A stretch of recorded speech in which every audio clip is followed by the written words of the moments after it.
قبائلی ضلع کرم خیبر پختونخوا کے ان قبائلی اضلاع میں شامل ہیں جو اپنی جنت نظیر وادی، اسٹریٹجک اور جغرافیائی اہمیت کی وجہ سے ارض پاک پر انتہائی اہم سمجھا جاتا ہے۔ اس کا صدر مقام پارا چنار ہے، جس کو اسٹریٹجک اصطلاحات میں طوطے کی چونچ کہا جاتا ہے، کیونکہ یہ علاقہ پڑوسی ملک افغانستان کے 3 صوبوں ننگہار، پکتیاں اور خوست کے ساتھ متصل ہے، جو سیکورٹی لحاظ سے انتہائی حساس سمجھے جاتے ہیں۔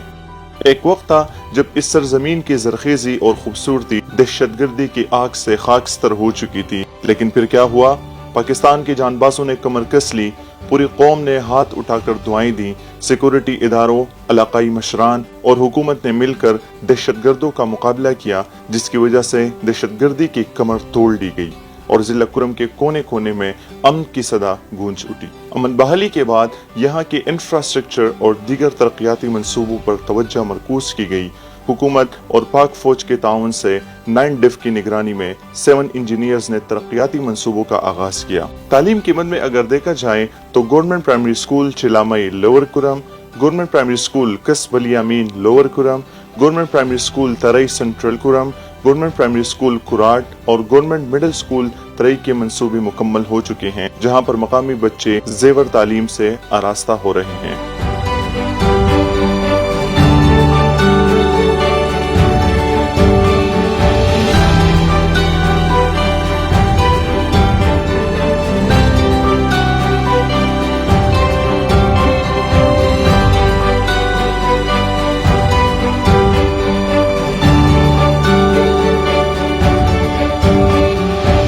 تعلیم کے ساتھ ساتھ صحت بھی بنیادی ضروریات میں شامل ہے، جس کو مد نظر رکھتے ہوئے حکومت اور پاک فوج کی مدد سے انجینئرز بٹالین نے کمیونٹی ڈسپنسری گوگانی سینٹرل کرم، کمیونٹی ڈسپنسری میخکے سینٹرل کرم، BHU مرغان اور BHU انگوری سینٹرل کرم کے اہم منصوبے پائے تکمیل تک پہنچائے ہیں۔